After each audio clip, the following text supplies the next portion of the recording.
దునియాలో ఉన్న అన్ని దేశాల పెద్ద సార్లు టూర్లు తిరుగుతుంటారు. కానీ దాంట్లో కొంతమంది పేర్లు మాత్రమే గట్టిగా వినిపిస్తుంటాయి. అగో ఆ కొంతమందిలా మన పెద్ద సార్ పేరు కూడా ఖచ్చితంగా ఉంటుంది.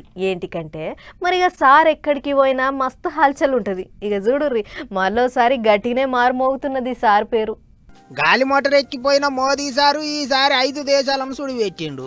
అయితే అన్నిటికి మించి ఆఖరికి పోయిన ఇటలీ దేశం టూరే మస్తు జోరుగా నడిచింది.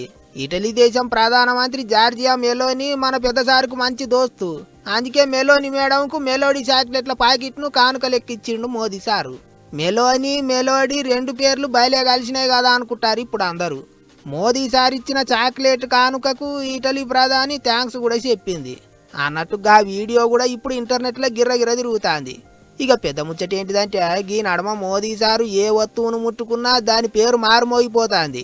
గిట్లనే సారు ఇటలీ ప్రధానికి పార్లే కంపెనీ తయారు చేసిన మెలోడీ చాక్లెట్లను కానుక లెక్క ఇచ్చిండు కాబట్టి స్టాక్ మార్కెట్లో పార్లే ఇండస్ట్రీస్ అనే కంపెనీ షేర్లు ఏకదామున పెరిగినాయట.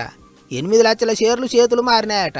అయితే గమ్మత్ ఏంటిదంటే పార్లే అని పేరున్న కంపెనీ చాక్లెట్లు బిస్కెట్లు తయారు చేసే కంపెనీ కాదట. దానికి మెలోడీ చాక్లెట్లు తయారు చేసిన పార్లే కంపెనీకి ఎటువంటి సంబంధం లేదట. అసలు పార్లే చాక్లెట్ల కంపెనీ స్టాక్ మార్కెట్ లిస్టులోనే లేదట. పార్లే అనే పేరు చూసి అదే కావచ్చని జనాలు ఎగబడి వేరే కంపెనీ షేర్లు కొన్నారు. ఏమైతే Modi sir Meloni madam melody చాక్లెట్లు భలే పని చేసినాయి అనుకుంటారా అందరూ. ఏమైనా పెద్దసారి ఏం చేసినా అల్చల్ అవుతా అంటది అనుకుంటారు ఇంతమంది.